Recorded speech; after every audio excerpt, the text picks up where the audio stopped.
आज आहे नरक चतुर्दशी, दिवाळीचा पहिला दिवस, आणि आपण बाहेर पडणार आहोत बघायला काही आकर्षक नरकासूर प्रतिमा.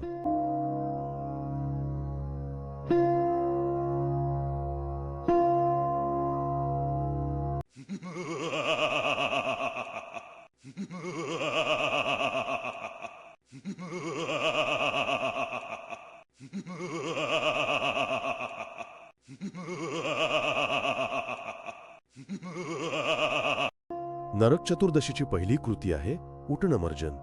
उटणमर्जन केल्याने शरीर शुद्ध होते, ऊर्जा प्राप्त होते आणि दिवाळीच्या शुभ आरंभासाठी आपण तयार होतो.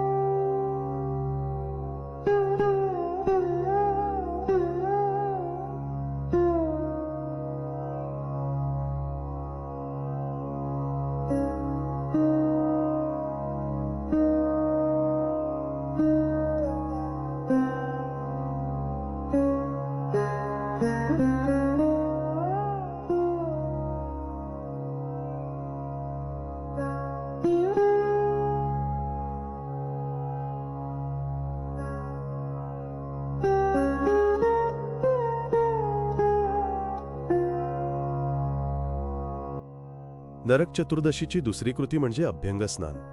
अभ्यंगस्नान केल्यावर शरीर शुद्ध आणि ताजेतवाने होते. स्नानानंतर कारीट फोडून नरकासूर वध केला जातो.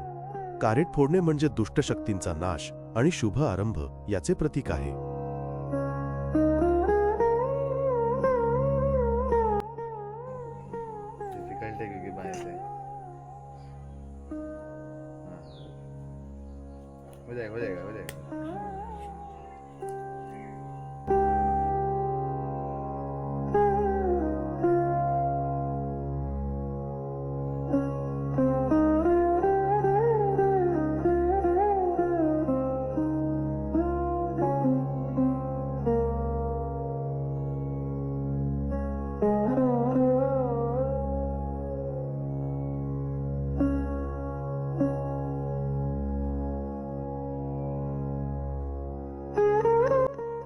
शेवटी औक्षण करून दिवाळी फराळाचा आनंद घेतला जातो.